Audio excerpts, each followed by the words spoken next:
Hello and welcome to Empowered Learning.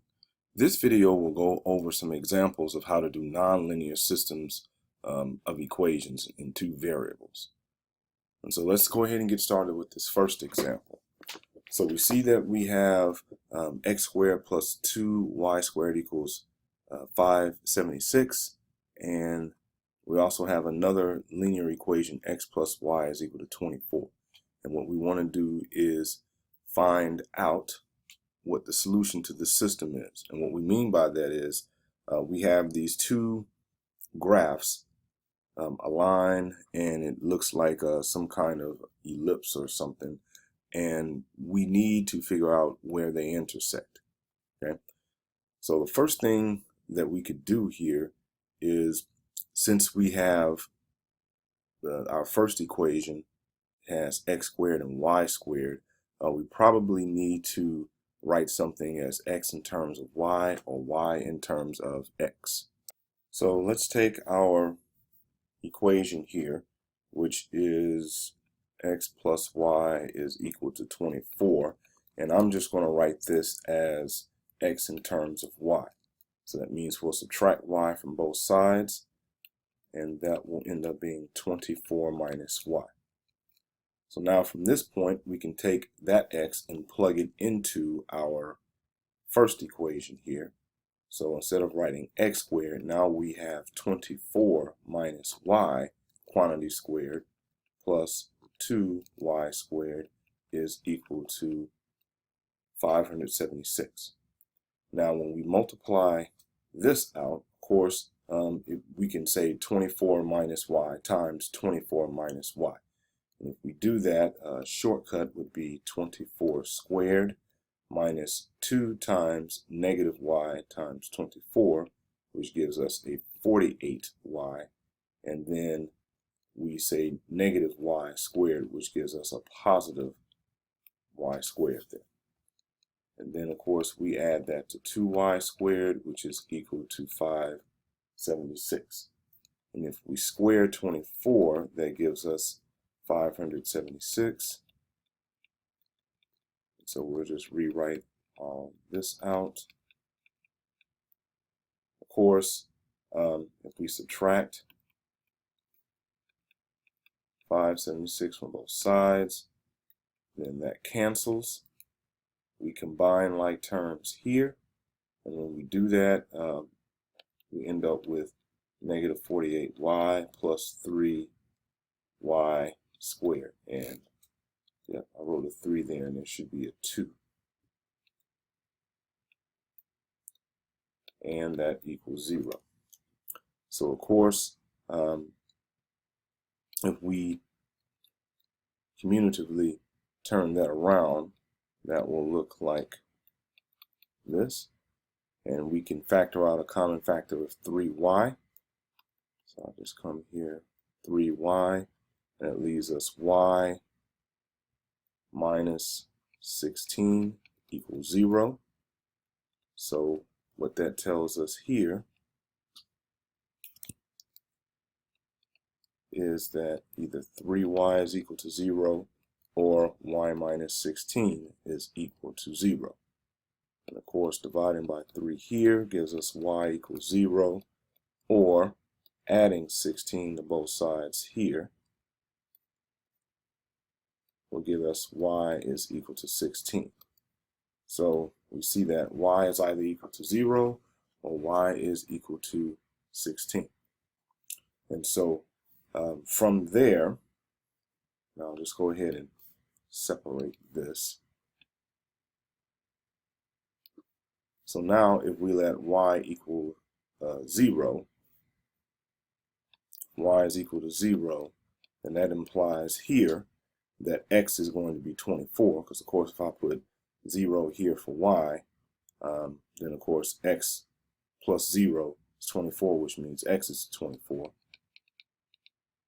And if I let y be 16, then that would be x plus 16 equals 24.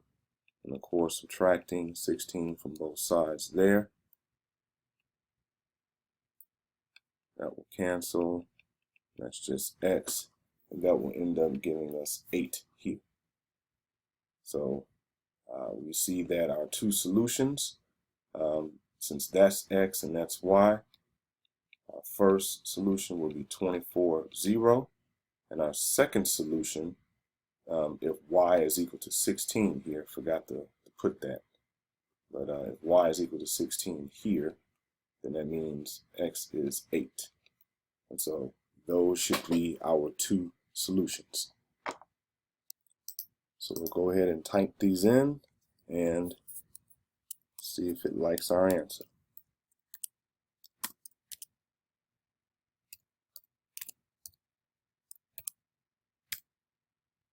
And it does.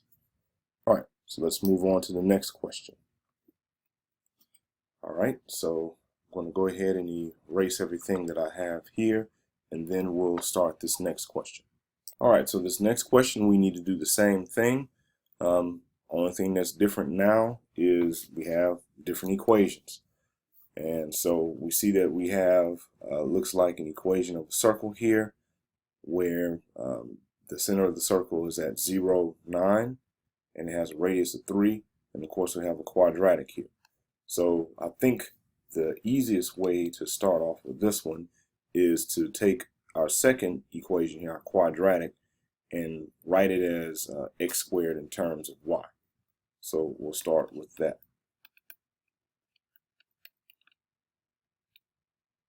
And so here if we add 3y to both sides here, then of course this will just be x squared is equal to 3y minus 18. And so we can put that in place of the x squared here for the first equation. So in place of x squared, we just put 3y minus 18 plus y minus 9 quantity squared is equal to 9. So of course, we'll rewrite the 3y minus 18, and when we FOIL out y minus 9 quantity squared, that is y squared minus 2 times 9 times y, which is 18y, plus, well, minus, plus a negative 9 squared, which is a positive 81. And of course, that equals to 9. So from there, we just need to simplify as much as we can. So we see that we have y squared all by itself there. So that term's gone. So now we need to combine like terms here. So we see that we have 3y and minus 18y, which gives us a minus 15y. So those two terms taken care of. And now we have negative 18 plus 81. And that will give us a positive 63. And that is equal to 9. So of course, all we need to do now is subtract 9 from both sides. And that will give us y squared minus 15y plus 54 equals 0. And so now we know that 6 times 9 is 54, but we also know that 6 plus 9 is 15. So this will factor to y minus 9 times y minus 6 equals 0, which implies here that y minus 9 is equal to 0, or y minus 6 is equal to 0, which in turn means that y is equal to 9, or y is equal to 6. So from this point, we know what y is going to be.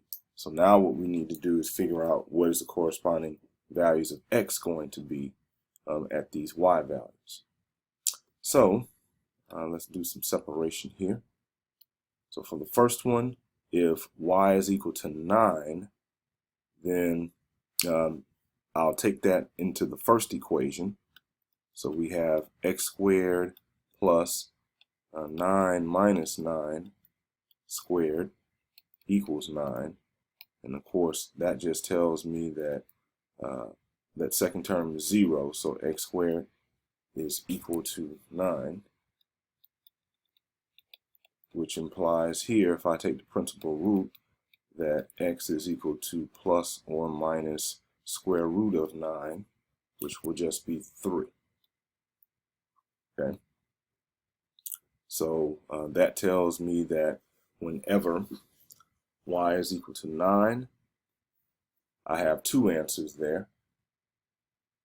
I have 3, 9, and I'll go ahead and do some separation here, -3, 9. Second choice would be, now let's use when y is equal to 6. Okay, and I'm going to plug it into the second equation there. So x squared and 3 times 6, that will be -18. So of course here we know that that's going to be a -18 there,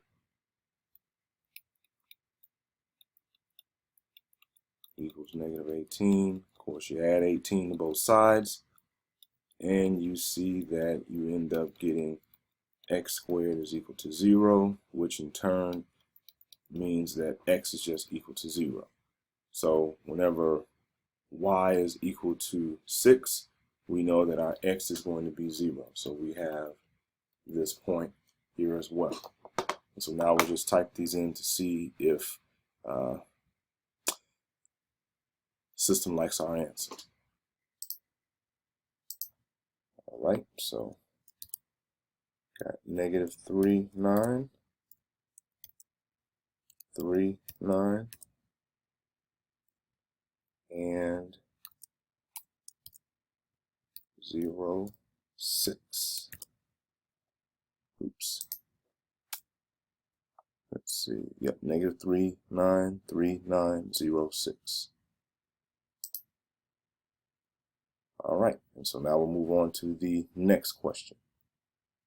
All right, so for our next question, we're asked to identify the sketch in a rectangular coordinate system of the graphs representing the equations in the system described below. And so we want to know in this system whose graphs are a line with a 0 slope and a parabola whose equation has a negative leading coefficient, and it has one solution. So we want to know which particular graph sort of describes that. Now, the reason why we're being asked this question is because conceptually, whenever we solve systems of linear equations or nonlinear equations, that is what this really represents. So in other words, what we mean is whenever we're solving a system of equations, we're trying to figure out where those particular relations or functions intersect one another. And so this question is asking us, we have a line with a 0 slope and we have a parabola that has a negative leading coefficient. What do those two graphs look like such that whenever they cross one another, they only have one solution? That's what we're being asked. And so if we look at this, we know that a line with a 0 slope is a horizontal line. So that would be, well, not like that. So let me erase that again and make it a little bit more horizontal. So that would be a horizontal line. And then, of course, we know that the graph of a parabola either looks like a U or an upside down U. And the difference in between the two is that when our leading coefficient is positive, it opens up, whereas our leading coefficient is negative, it opens down. So we know that we're going to have to select this one. So to have these two graphs intersect each other at exactly one point, it would have to look something like this, where we would have, let's say, this point here, and we have the horizontal line going through it like that. And so we see the best example of that being shown over here would be example B. We see that for A, that wouldn't work because that line has a positive slope. For C, this wouldn't work because the line has a negative slope and it has two solutions, or two places where the graph intersects. And for D, that wouldn't work because although the line is horizontal, the parabola now opens up, which means its leading coefficient is positive instead of negative.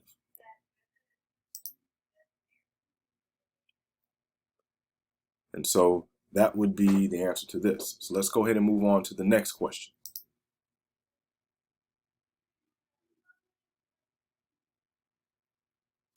All right, so now what we need to do is we need to find the length and width of a rectangle whose perimeter is 34 feet and whose area is 60 square feet. So let's go ahead and come up with sort of a diagram for this. So we have a rectangle, and we know that for that rectangle has a length and a width. And we know that the area equation for that is area equals length times width.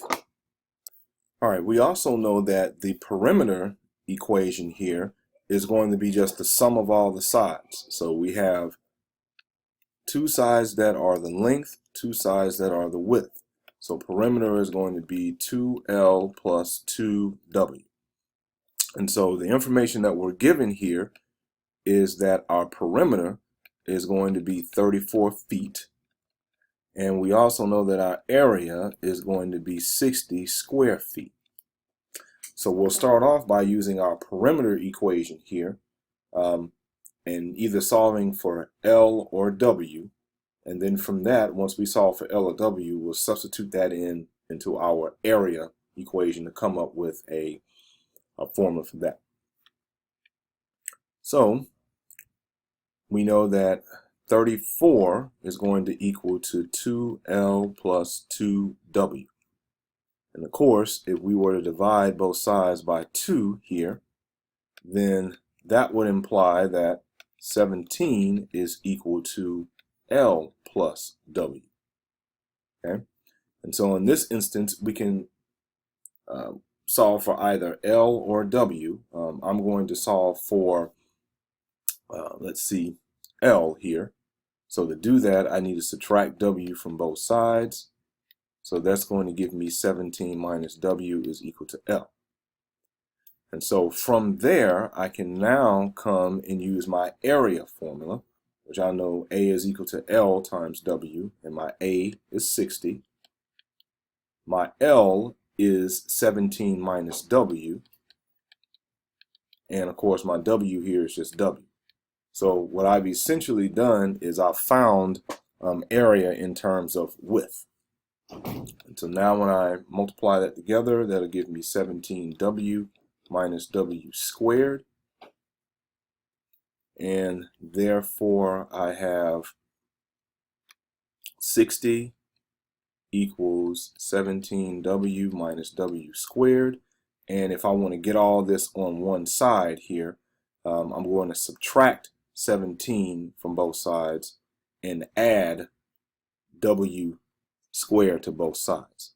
And so when I do that, I'll end up getting W squared minus 17W plus 60, and that will equal 0. And so from that point, we see that this is a quadratic equation, and this could be easily factored. And so we know that because 12 times 5 is 60, but 12 plus 5 is going to be 17. So we have this relationship here. So this will just factor to, oh, sorry, wrote the wrong thing there. This will be W minus 12 times W minus 5, which is equal to 0, which means now that either one of these are equal to 0.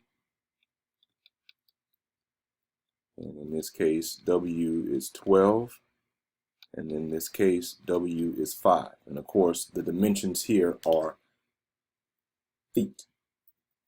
So we know that for the answers that we need to give here, it says the length is actually going to be the larger of the two numbers. And of course, 12 is the larger number there. So we'll just put that. And of course, the width will be the smaller number, which is 5.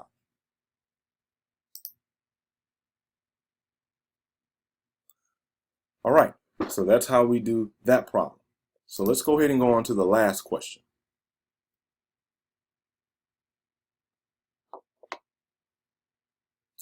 All right, so for this one, what we want to do is solve this particular system. Of course, now we're dealing with logarithms.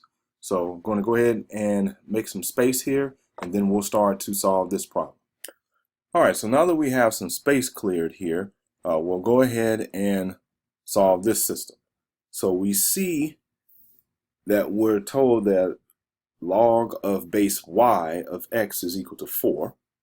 So we'll go ahead and write that down. Log base y of x is equal to 4. And we also know that log base y of 4 times x is equal to 6.